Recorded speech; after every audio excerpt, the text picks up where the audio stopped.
Shinyu eyelashes trembled, his palms tightening unconsciously, turning deathly white. The stinging pain from his palm reminded him. Right. There's also the necklace. The necklace might hold clues about Nanu's whereabouts. He suddenly turned and rushed to the study, pulling up the video. But the surveillance footage before him completely blanked Shinyu's mind. In the footage, Chiao Qingyi stood at the edge of the platform with a sneer on her lips, while the person in the sack struggled. The moment the cloth slipped, he saw the face clearly. Shinyu's breathing stopped. Pale face, messy hair, blood seeping from the corner of her mouth. That's southern language. She looked in his direction, her lips trembling as if she wanted to say something, but in the next second he pushed her down with his own hands. Bang! The sound of splashing water echoed in the monitoring room, but all Shinyu could hear was a sharp ringing in his ears. He clenched the necklace tightly, his knuckles white, a fishy sweetness rising in his throat. Suddenly, Shinyu seemed to realize something. He dragged the progress bar and then his fingers stopped. The smile on Chiao Qingyi's lips was so obvious, as if mocking Shinyu in front of the screen. He stared intently at this face that had become unfamiliar, his breathing gradually becoming rapid. At this moment the phone rang again. President Shin, the hospital. The assistant's voice came from the other end of the phone, but he interrupted her roughly. Get the car ready. His voice was hoarse and unrecognizable. I'm going there now. The tires screeched harshly on the ground. Don't worry, he won't find anything. I destroyed that bitch's medical records a long time ago. Yes, the surveillance footage at the villa has also been taken care of. Serves her right for not knowing what's good for her.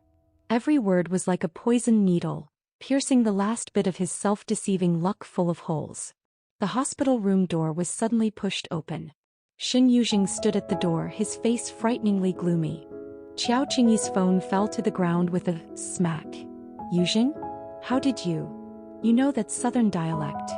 Shinyu's voice was terrifyingly low and hoarse, like a demon crawling out of hell.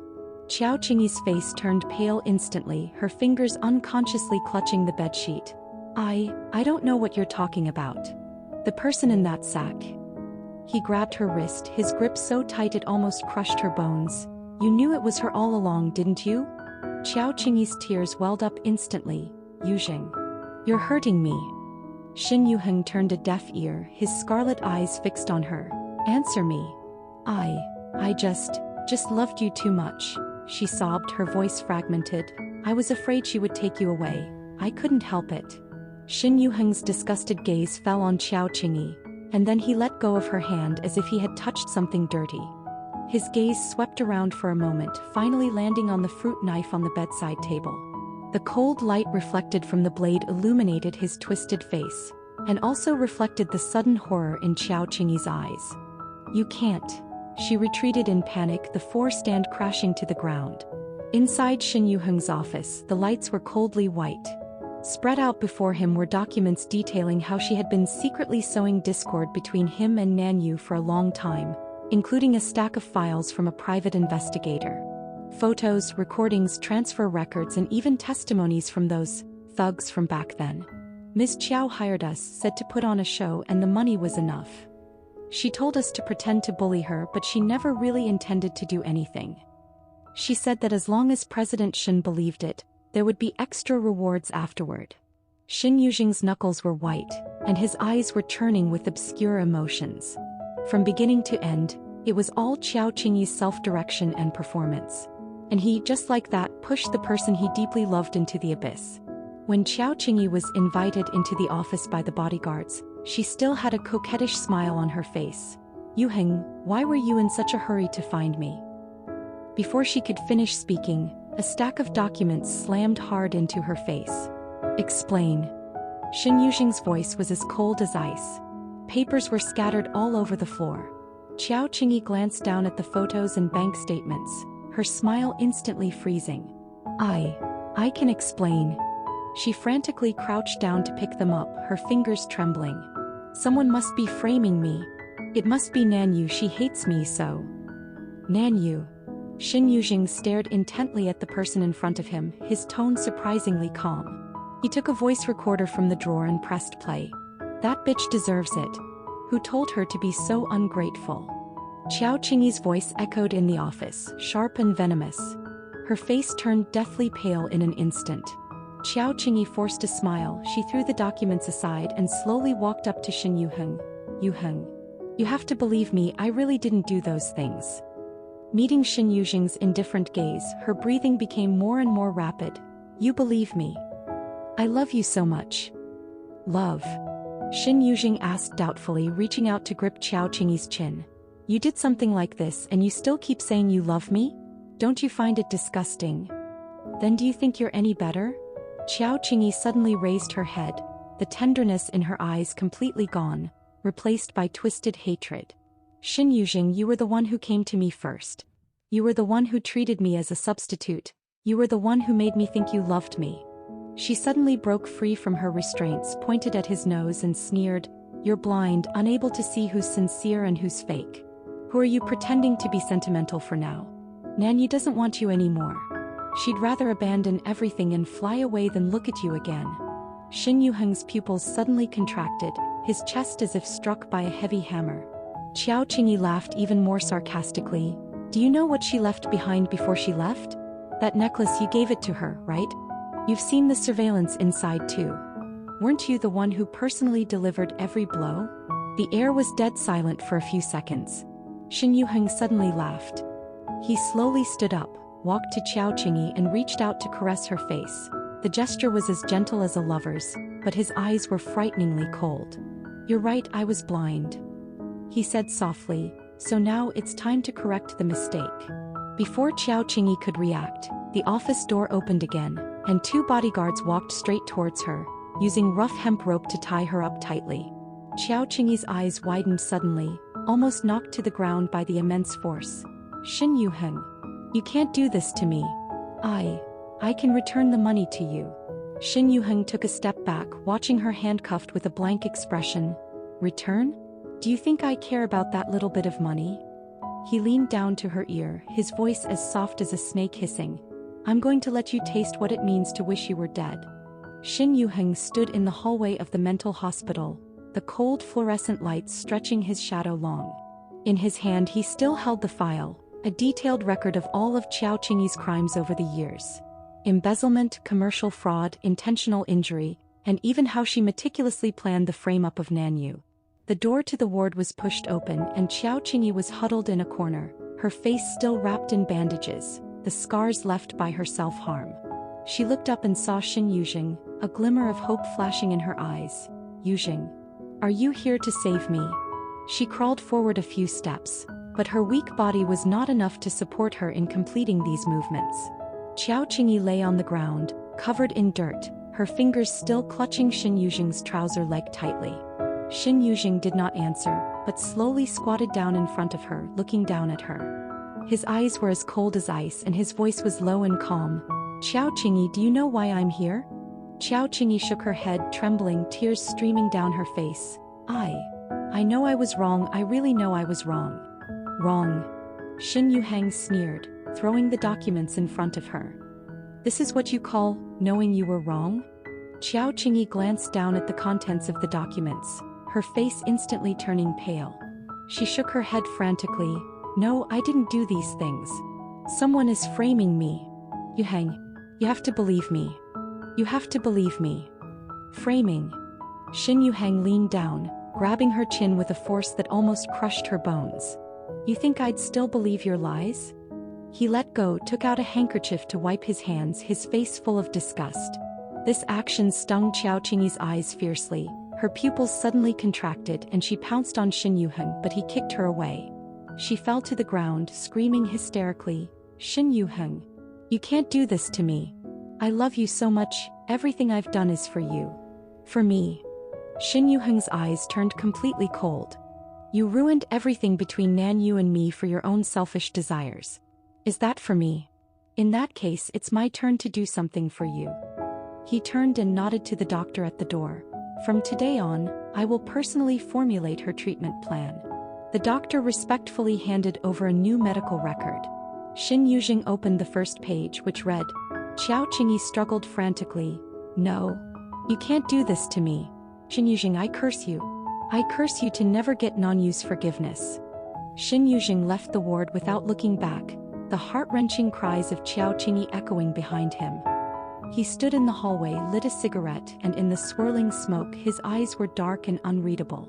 The assistant walked over cautiously. "Mr. Shin, as you instructed, the Chiao family's assets have been completely frozen, and Chiao Qingyi's parents have also been restricted from moving around, ensuring they can't find Chiao Xiao." The patient. Shinyu gave a faint leak her embezzlement of public funds to the media. "I want to ruin her reputation." The assistant nodded and left. Shinyu stubbed out his cigarette and looked out at the night sky.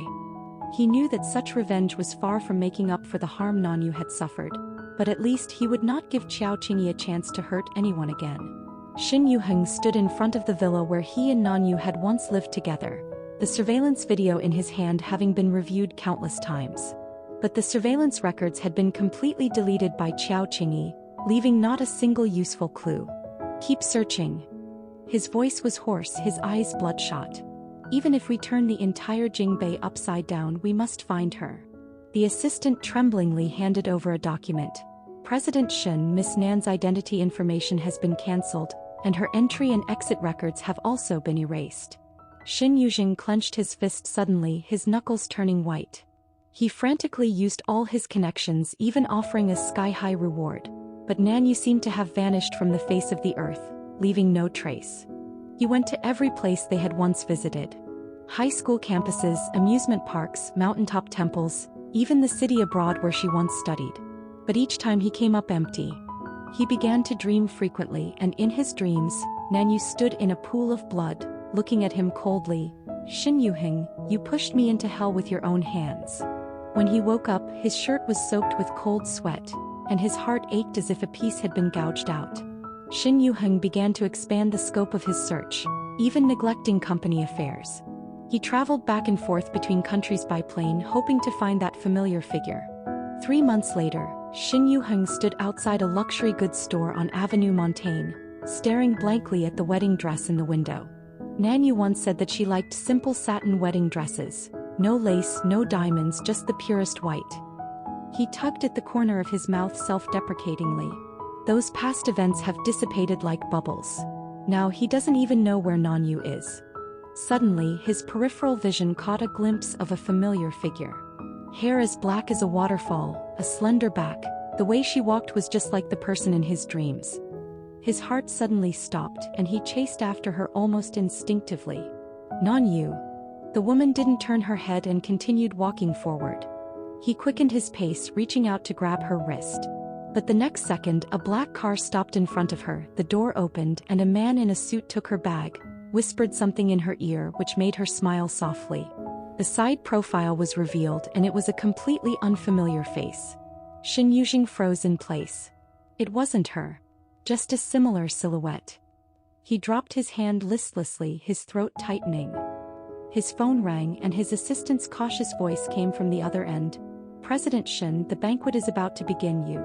Shinyu closed his eyes, hung up the phone, and turned to leave. And just as he turned, in the coffee shop on the street corner, Nanu slowly put down the cup in her hand, her gaze lightly sweeping over his back.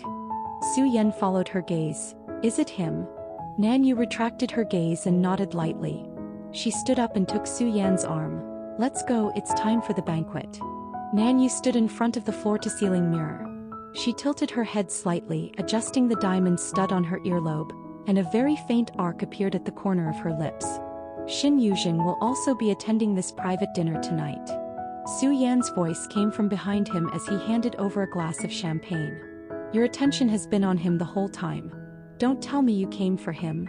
Nanu took the glass, her fingertip gently tapping the rim, creating a crisp sound.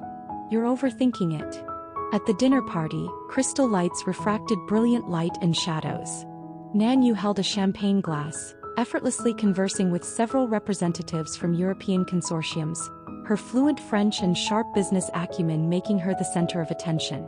As Shinyu entered the venue, his gaze was unconsciously drawn to that figure, her every move exuding a familiar sharpness. He frowned slightly. Just as he was about to step forward, she turned around and brushed past him. In that instant he caught a faint scent of roses. Shinyu turned back abruptly. but that figure had already disappeared into the crowd. Who was that lady just now? He stopped a waiter, his voice tense. The waiter smiled. That's Ms. Lin, the founder of the up-and-coming investment firm Nandi. Shin pupils suddenly contracted. New York. He murmured. It was clearly the acronym for Southern language. He couldn't believe it, yet he couldn't help but hope that Southern language was back. This was the third time Su Yan had noticed Southern language's unusual attention to the Shin group. He stood at the door of the study, watching her slender figure tense under the desk lamp, the pen in her hand drawing sharp lines on the paper. It didn't look like she was analyzing data, but more like she was dissecting the enemy. Looking at the Shin Corporation's report again? Su Yan walked in with warm milk, deliberately making his footsteps a little louder. Nanu's fingers trembled almost imperceptibly and she quickly closed the folder. Just a routine analysis. She took the milk, a perfect arc forming at the corner of her lips, just getting to know future competitors in advance. Su Yan didn't expose her lie. Although she had been studying Shin's group far more frequently than any other company for the past 3 months, sometimes even staying up until dawn, she would quickly change the subject whenever he tried to ask about it. Especially after that one-sided meeting in Paris. Don't stay up too late. He finally just put down the cup in his hand. There's an early meeting tomorrow. Nanu nodded, but her gaze had already drifted back to the stack of documents. When Su Yan closed the study door, he heard the scratching sound of the pen on paper again, like the embodiment of some kind of obsession. At 3:17 a.m., a sharp scream cut through the silence of the villa. Su Yan jumped out of bed, his doctor's instincts instantly waking him up. The sound came from Nanu's bedroom. He rushed over without even having time to put on his slippers. The scene that greeted him as he pushed open the door made his heart clench painfully. Nanu was huddled in the corner where the head of the bed met the wall, her hands clutching desperately at her own neck, her face as pale as paper. Her pajamas were soaked with cold sweat, clinging to her thin back, and she was trembling like a leaf in the wind. What shocked Su Yan the most were her eyes, pupils dilated, gaze unfocused, as if she were staring at some terrifying scene that wasn't there. Ling. Su Yan knelt on one knee in front of her, not daring to touch her rashly. Look at me, can you hear me? There was no response. Nanu's breathing became more and more rapid, and her lips began to turn blue. Acute PTSD attack. Su Yan quickly made a judgment. He gently grasped Nanu's wrist, touching a patch of cold, clammy sweat. Follow my breathing. He pressed her hand against his chest. Feel my breathing rhythm, take it slow. Su Yan deliberately slowed his breathing, his chest rising and falling rhythmically. He could feel a ring of uneven scars on the slender wrist under his palm. 1 minute, 2 minutes. Nanu's breathing finally began to synchronize with his. Her pupils refocused, and after seeing the person in front of her clearly, she suddenly pulled her hand back. I'm fine, she said in a hoarse voice, reflexively pulling down her pajama sleeves to cover her wrist. Sorry, I just had a nightmare. Su Yan didn't expose the clumsy lie. He got up to pour a glass of warm water and casually added a few drops of nerve-soothing essential oil to the aromatherapy diffuser nearby. Drink some water first. He handed it to her, deliberately keeping a safe distance. I'll get you a dry towel. When he returned from the bathroom, Nanu had already moved to the single sofa by the window, holding the water cup with both hands, her gaze fixed on the night outside. The moonlight outlined the contours of her profile, her eyelashes casting a small shadow beneath her eyes. Su Yan gently draped a towel over her shoulders and sat down in the armchair opposite her. Do you want to talk about the nightmare? He asked it so casually as if he were just discussing tomorrow's weather. Nanu's fingers unconsciously caressed the wall of the cup. After a long silence, she suddenly spoke. Do you know what it feels like to drown? Su Yan paused slightly. First, water poured into my nasal cavity, a burning pain. Nanu's voice was very soft, as if she were telling someone else's story. Then my lungs began to convulse, wanting to breathe but only sucking in more water. The most terrifying thing is, she raised her eyes, you can clearly feel life slipping away, but you are powerless. Su Yan noticed that the ring finger of her left hand was unnaturally twisted, an unavoidable deformity left behind after a bone fracture was not treated in time. I dreamed. Nanu suddenly stood up, walked to the desk and took out a craft paper bag from the bottom drawer. You should take a look at this. Su Yan took the file bag, which felt heavy. What spilled out was a stack of photos, medical records, and a copy of a marriage certificate soaked in coffee and falling apart. So this is your original name? Su Yan started to say, but the words vanished as he was struck by what he saw. Nanu lay in a pool of blood, a gruesome wound on her forehead, the carpet beneath her stained dark red. The medical report stated, "This is Shinyu masterpiece."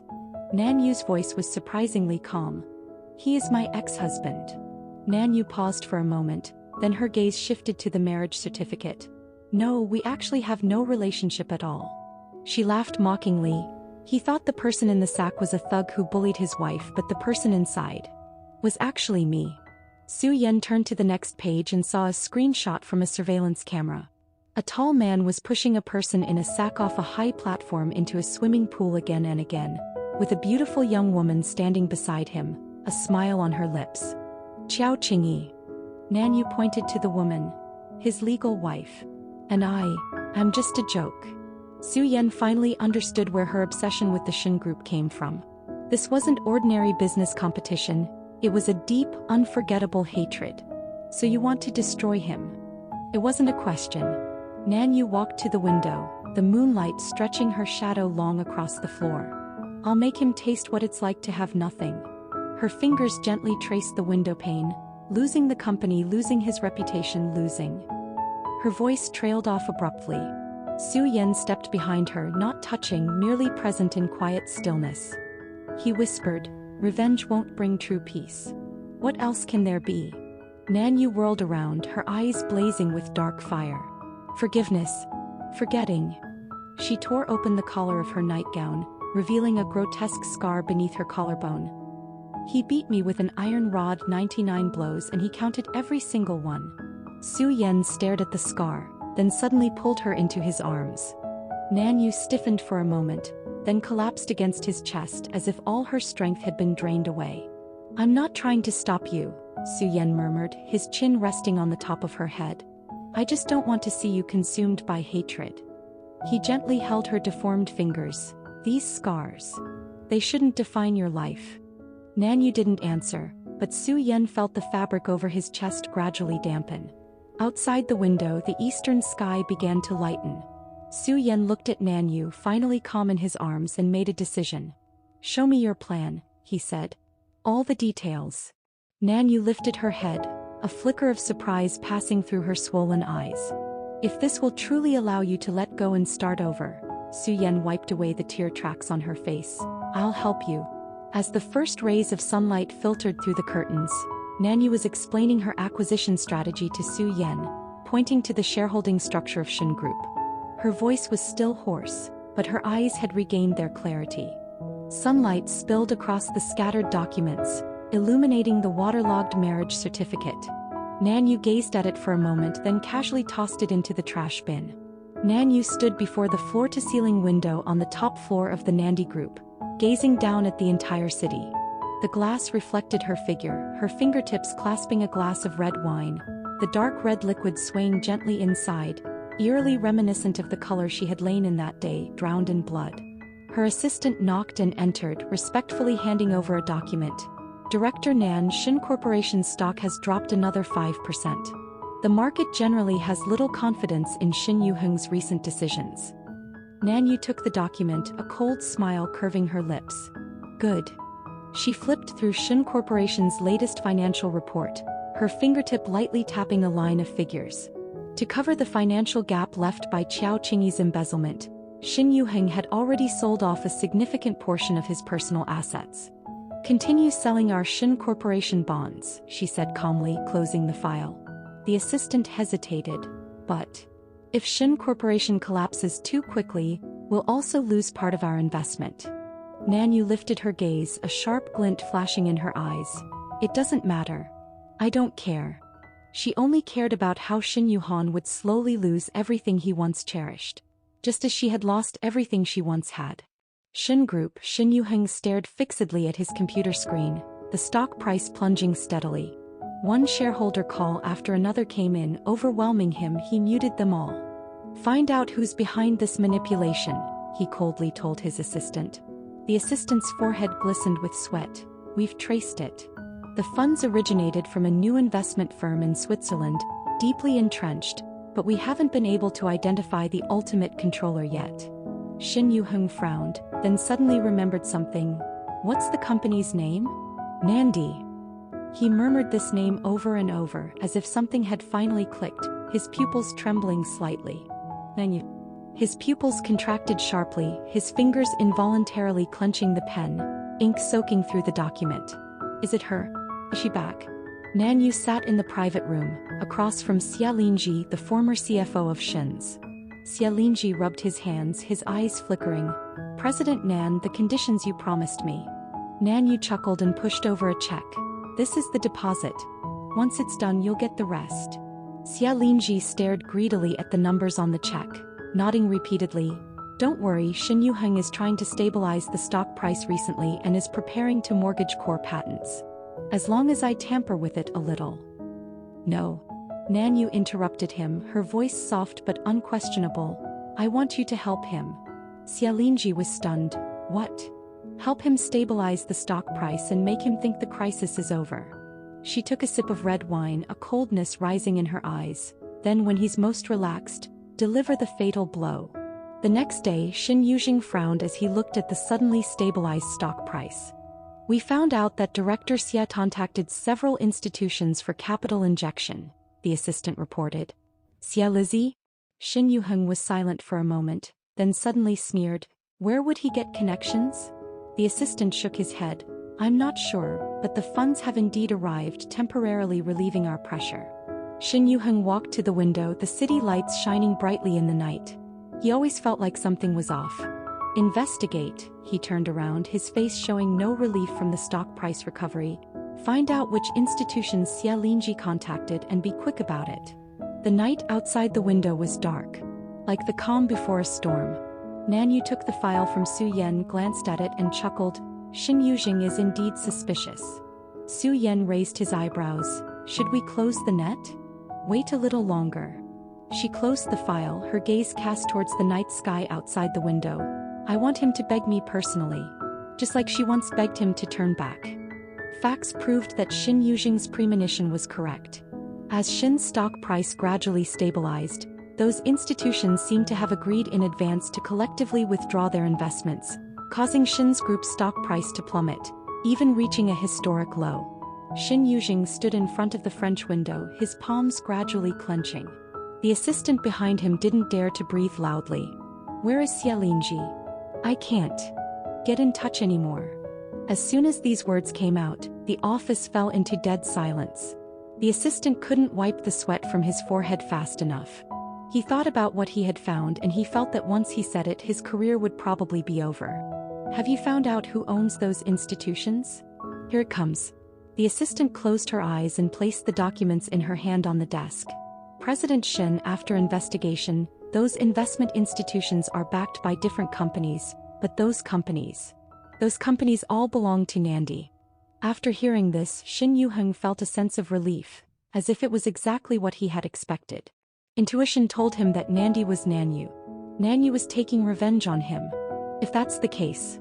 Shinyu stood downstairs at the Nandi company building, his suit slightly wrinkled, his eyes bloodshot. He had been waiting here for 3 days. The receptionist politely and coldly rejected his every appointment request, and the security guard vigilantly stopped every attempt he made to break in. But he couldn't take it anymore. "Get out of the way." His voice was terribly low. Before the security guard could react, Shinyu pushed him away and strode towards the elevator. He had to see Nanu today. The door to the top floor office was thrown open. Nanu sat in front of the floor-to-ceiling window, her back to him, a sharp line drawn across the document by the pen in her hand. "President Shin," she said calmly without turning her head, "I can call the police for trespassing in another person's company." Shinyu breath caught in his throat. This voice. The voice he had heard countless times in his dreams was now so close, yet as cold as a stranger. "You." He took a step forward, his voice hoarse. "I know it's you." Nanu finally turned around. The sunlight poured down from behind her, outlining her slender figure. She wore exquisite makeup, and the figure who once shed tears for him seemed to have disappeared. "Lin," she corrected him, her fingertip gently tapping the nameplate on the desk. "Or you can call me President Nand." Shinyu chest heaved violently. "I've investigated Chiao Qingyi's matter thoroughly." He strode forward, placing both hands on her desk. She orchestrated those scenes herself. She's been lying to me all along. I really thought you hired that thug to hurt her back then." Nanu looked at him quietly without a trace of emotion in her eyes. Shinyu voice grew softer and softer. "If I had known it was you. How could I? How could you what?" Nanu suddenly smiled. "How could you have pushed me off the high platform with your own hands? How could you have broken my ribs with an iron bar? Or how could you have crushed my fingers?" She picked up the remote control and pressed it gently. The projector screen in the office slowly descended, and in the image a sack slipped off, revealing Nanu's pale and bloodied face.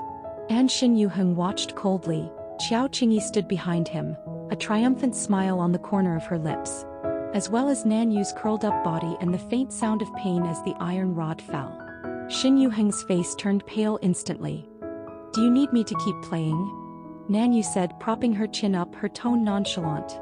"I have a lot more. Like that part where you were holding Chiao Qingyi, making her call you husband?" Shinyu was speechless. He looked at the indifferent eyes of the person in front of him, and the next second his knees hit the ground heavily. "I'm sorry." His voice trembled, his fingers clenched her desk edge tightly. "I really didn't know." Nanu lowered her eyes to look at him, suddenly finding it ridiculous. Once high and mighty, Shinyu was now kneeling before her like a stray dog. Shinyu abruptly closed his eyes. After a long silence, Shinyu raised his head. "Hey, what will it take for you to forgive me?" Nanu took a document from the drawer and pushed it in front of him. "Shin's Group Equity Acquisition Agreement, sign it," she said softly. "I will acquire all the shares in your hand at the market price." Shinyu was stunned. "You want Shin's?" "No." Nanu stood up, her high heels clicking crisply on the marble floor. She leaned over, her fingertip gently tapping the contract. "What I want is for you to deliver Shin Corporation into my hands personally." She made no attempt to hide her true intentions, and then watch it bit by bit be destroyed by me. Shin Yujing's fingertips trembled as he touched the contract. He knew what this meant: hand it over and the Shin family's years of foundation will completely change hands. Don't hand it over, and he'll forever lose the chance to win her back. Looking at his struggling figure, Nanu suddenly felt a sense of boredom. "I'll give you 3 days to consider." She turned and walked towards the French window, her back view cold and distant. "But Shin Yujing, don't forget. You, as you are now, are in no position to negotiate with me." In the top-floor conference room of the Shin Corporation, the city lights blazed beyond the floor-to-ceiling windows. Nanu sat at the head of the table, lightly tapping her fingers on the surface. Before her lay stacks of asset separation agreements awaiting her signature. On both sides of the conference table, the executives who once bowed to Shinyu now all lowered their heads, their breathing so light as if afraid to disturb her thoughts. Sell off the new energy department, merge the medical sector into the Su Group. Her voice was as calm as if discussing today's weather. As for the remaining shall keep it. The CFO asked cautiously, "President Lin, what about the Shin's brand?" Nanu raised her eyes, a cold arc appearing at the corner of her lips. "Shin's?" She slowly stood up, the crisp sound of her high heels on the marble floor like a warning bell striking everyone's heart. "From today onwards, there is no more Shin Corporation." She raised her hand and pushed the last document towards the silent man at the end of the table. The document slid to Shinyu, the title page clearly reading Job Adjustment Notice. He retained the title of president, but all decision-making power was stripped, and he was required to submit daily work reports to Nanu. Shinyu stared at the document, his fingers trembling slightly, but he did not reach out to take it. Nanu looked at him and suddenly smiled. "What's wrong? Is President Shin not satisfied?" The meeting room was silent. Shinyu slowly raised his head, his once sharp eagle-like black eyes now dull and lifeless, as if all vitality had been drained from them. He was silent for a few seconds and finally reached out to pick up the pen and signed his name on the document. President Shin, your daily report. The secretary placed a document on Shinyu-hung's desk, her tone respectful, but her eyes filled with pity. Shinyu-hung numbly opened it. Corporation maintenance progress report inside, it detailed. Number of times the company sign is wiped daily, office plant watering schedule, number of visitors received at the front desk. He closed his eyes briefly and signed his name. This is Nanyu's request. He had to sign it himself to confirm that he was diligently managing this shell company every day. In the outdoor cafe, Nanu carefully cut the steak on her plate, the blade scraping against the porcelain plate, making a slight sound. You still cut steak so brutally. Su Yen chuckled, reaching out to take her plate away, naturally cutting it into small pieces for her. Like dissecting an enemy. Nanu raised an eyebrow. Maybe it is? Su Yen pushed the plate back, his fingertip gently touching the back of her hand. How does revenge taste? Nanu looked towards the lake, the sunlight shattering into millions of gold flakes on the water's surface. More empty than I imagined, she whispered. Su Yen watched her profile and suddenly said, There's an astronomy exhibition tonight, would you like to go? Astronomy exhibition? Yeah. He slightly raised the corner of his lips. You said you loved looking at the stars the most when you were a kid. Nanu was stunned. She did say that a long time ago on a drunken night. She didn't expect him to remember. Under the planetarium's starry dome, Nanu looked up at the simulated Milky Way slowly swirling. Su Yen stood behind her, his arms loosely around her shoulders, preventing her from being bumped by the crowded tourists. That one is Altair in the constellation Aquila, he explained in her ear. In Chinese legends, it and Vega can only meet once a year. Nanu chuckled. Isn't this a tragedy? But at least they can reunite every year. Su Yan's voice was very soft, isn't it? Nanu turned her head to look at him, suddenly noticing that his eyelashes looked particularly long in the blue light, like a layer of starlight had fallen on them. The distance between the two unknowingly shortened and drew closer. Nanu! A hoarse roar came from behind. Nanu turned back and saw Shinyu-hung standing below the steps, his face pale and his eyes bloodshot. He stared intently at Su Yan's hand around her shoulder, his chest heaving violently. Who is he? The hallway of the planetarium was lit with cold, white light. Nanu leaned against the wall, casually adjusting her cuffs. President Shin, do I need to remind you? Your current behavior constitutes stalking and harassment. Shinyu-hung's fists clenched until they cracked. I'm asking you who he is. Su Yen. She smiled slightly. My partner, boyfriend or future husband. However you want to define him. Husband. The two words stabbed into Shinyu-hung's heart like a knife. He suddenly grabbed her wrist. We're not divorced yet. Nanu looked down at his hand and suddenly smiled.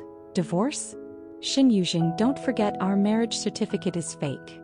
She slowly pulled out her hand and brought up a document on her phone, displaying it before his eyes. Certificate of Invalid Marriage Registration. Need I remind you? She leaned close to his ear, her voice soft as a viper's hiss. Your legal wife is currently in prison.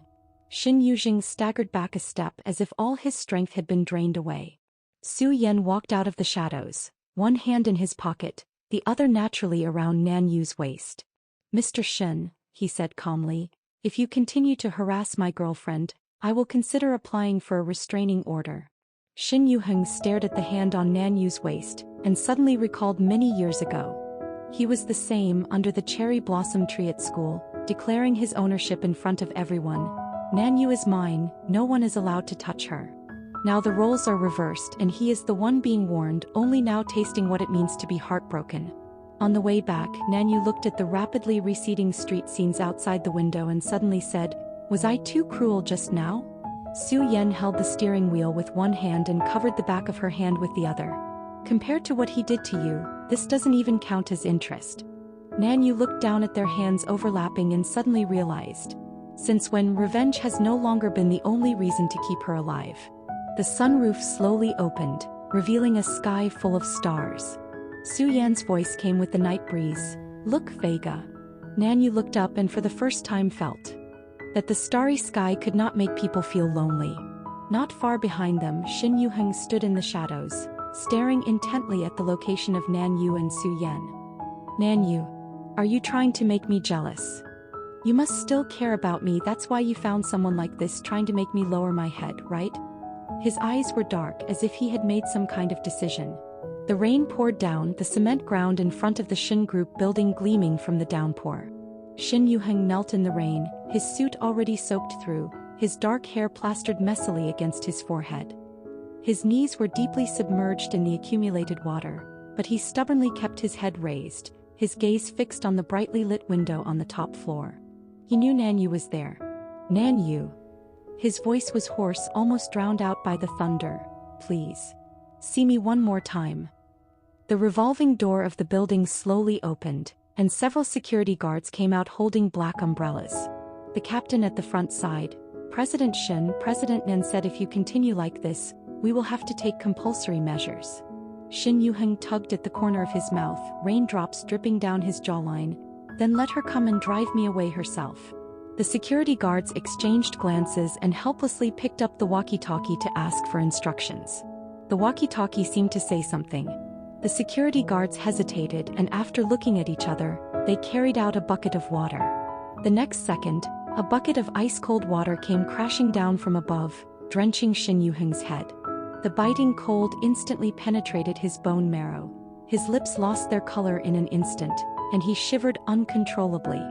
In front of the top-floor window, Nanu watched this scene with cold eyes, tapping her Bluetooth headset lightly with her fingertip. Shinyu, do you think a self-inflicted injury will work on me? Her voice came through the security guard's walkie-talkie, clear and cruel. When you broke my bones back then, I didn't have the chance to beg you on my knees. The next morning, when Shinyu woke up in his hotel suite, he discovered that all his credit cards had been deactivated. His phone vibrated wildly, the screen filled with missed calls from the bank manager. He called back, and the other party's tone was very serious. Mr. Shin, your personal account has been locked by the cross-border settlement system, including your overseas trust fund. Shin Yujing's knuckles were white as he gripped his phone. Nanu is trying to push him to the brink. Without the Shin Corporation and with his assets frozen, he can't even afford the hotel room now. He suddenly chuckled, his laughter as hoarse as sandpaper rubbing together. You really, don't leave me any way out. But Nanu's revenge went far beyond that. At the group's all-employee meeting, Nanu sat at the head of the table, her fingertips gently tapping the surface. Today there's a special segment. She slowly opened her mouth, smiling as she looked at the audience. Let's welcome President Shin to read aloud a business writing sample for everyone. Shinyu stood in the corner, his face pale. He held the stack of yellowed papers in his hand, love letters he had written to Nanu when he was 18, each page soaked with the most sincere vows of his youth. Read it, Nanu urged softly. Let everyone learn from Mr. Shin's writing style. The entire venue was silent. Shinyu's fingertips trembled slightly, but he still opened the first page. Arabic, today I saw you wearing a white dress. My heart was beating so fast I felt like I was going to die. His voice was dry, and his Adam's apple bobbed violently as he read to the third page. When I'm 22, will you marry me? I will love you for the rest of my life and only love you. His voice was so hoarse it was unrecognizable, but he read every word, finishing all 20 pages. When he read the last sentence, the venue was so quiet you could hear a pin drop, and several female employees had already quietly reddened their eyes. Nanu, however, maintained a smile, even applauding at the end. A wonderful performance, she commented. Unfortunately, it's all lies. Shinyu suddenly looked up, something in his eyes completely shattered. This matter has caused great discussion within the company. Su Yan pushed the door open and slammed a stack of documents heavily on the desk. The papers scattered, revealing the medical record on top. Shinyu, severe depression accompanied by symptoms of gastric bleeding. Take a look at this. Su Yan's voice was as cold as ice. If this continues, he will die. Nanu lowered her eyes, her fingertips curling unconsciously for a moment, but she quickly regained her composure. She picked up her coffee and took a sip, her tone indifferent. So? Su Yan stared at her, then suddenly laughed, but the laughter didn't reach his eyes. So? Nanu, when did you become like this? He took a step closer, his slender fingers tapping on the medical record, making a dull sound. Isn't it enough to make him lose everything? Isn't it enough for him to report to you like a dog every day?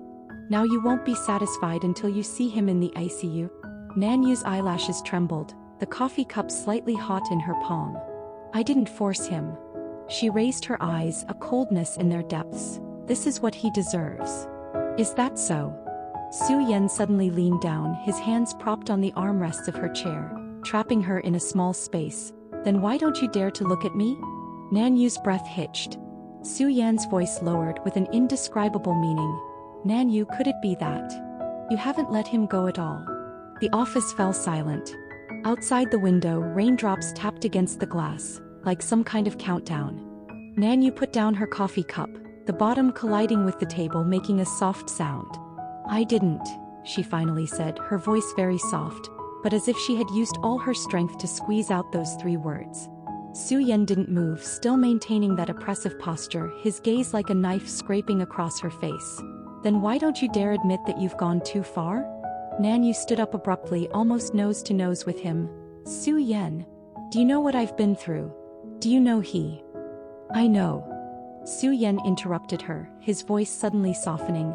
But what's the difference between you now and Shinyu back then? These words were like a slap in the face, hitting Nanu hard. She staggered back a step, her chest heaving. Yes. When did she become like this? For revenge, she could coldly watch Shinyu wither day by day, precisely calculate his every bit of pain and even enjoy his collapse. Isn't this exactly what Shinyu did to her back then? Her voice choked. Su Yan sighed and reached out to caress her cheek. Hate that burns for too long will turn even yourself to ashes. Nanu closed her eyes, a tear silently sliding down. Bang! The office door was thrown open and the secretary rushed in. Fongdong de Tongjinlai. Mr. Lin, the old guard of the Shin family, ran her Sanja Suujijin, are maliciously acquiring our company's Yutong Kuu. Nanu instantly sobered up. When did this happen? Just half an hour ago. They've already secured 12% of the shares and are still buying up more.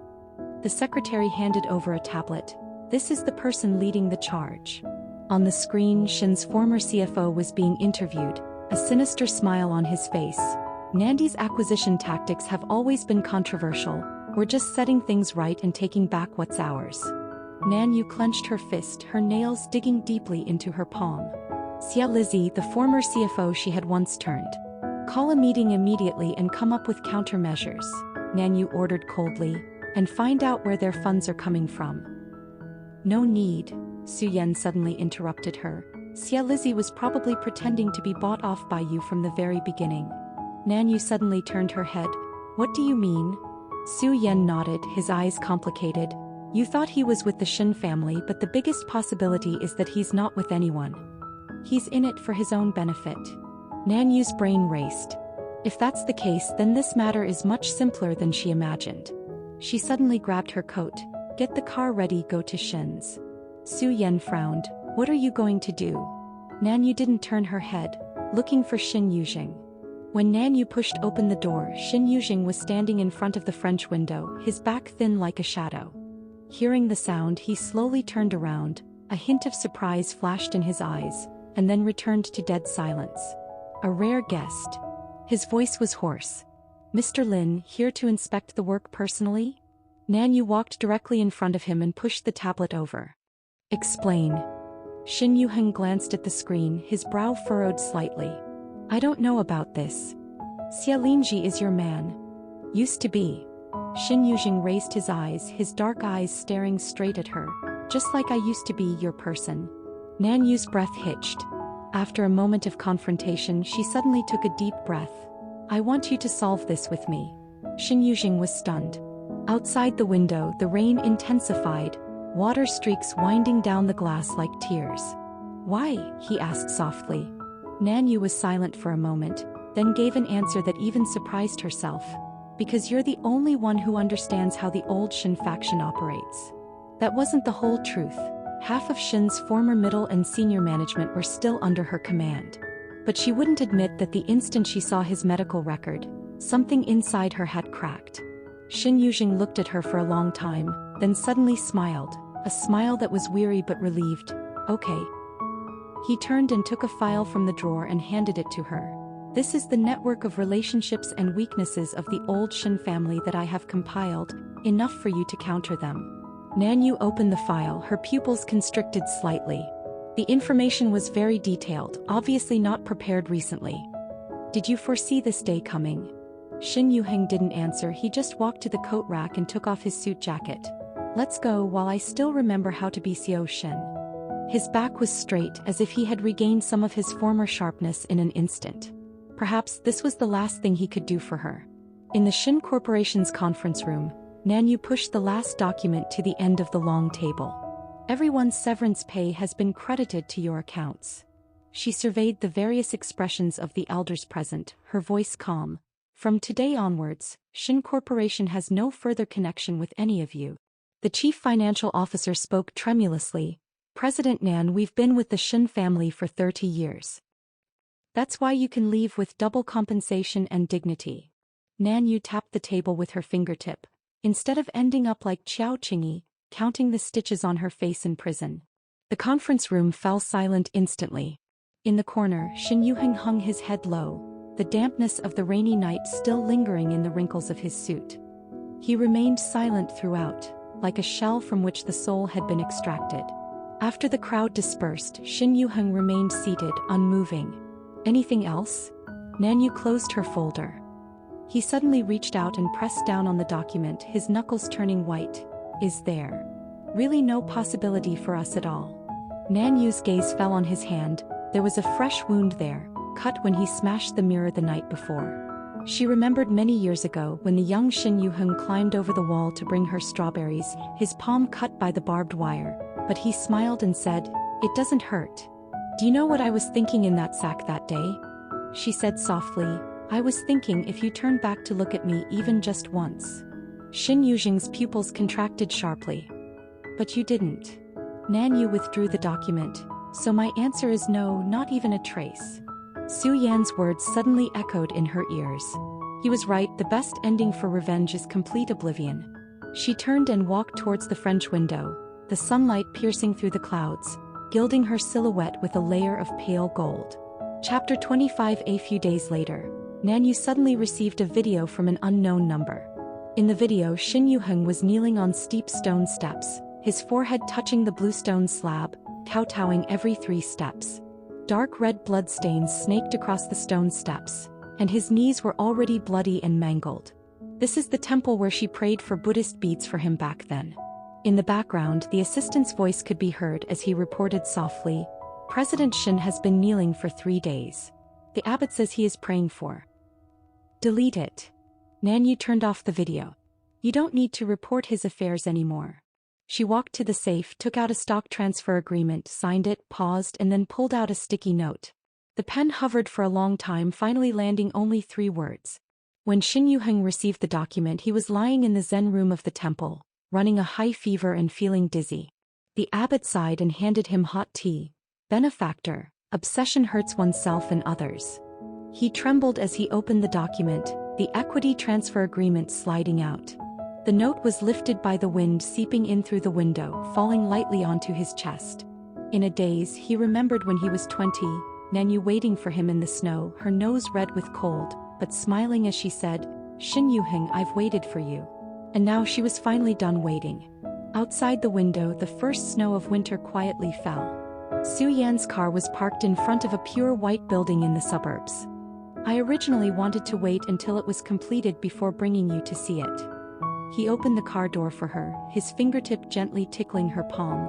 "But someone has been such a workaholic lately that I can't even get an appointment with you." Nanu raised an eyebrow. "Is Dr. Su complaining?" "It's an accusation." He lowered his head and nibbled at her earlobe. "You've neglected me for 3 days and 7 hours." The interior of the building was brightly lit, and a crystal plaque at the end of the corridor was covered with red silk. Su Yan suddenly covered her eyes from behind. "Count down 3 seconds." In the darkness, she heard the sound of fabric falling. "Look now." The red silk fell to the ground, and the words engraved on the plaque shone brightly under the spotlights. "All profits will be invested in research on post-traumatic stress."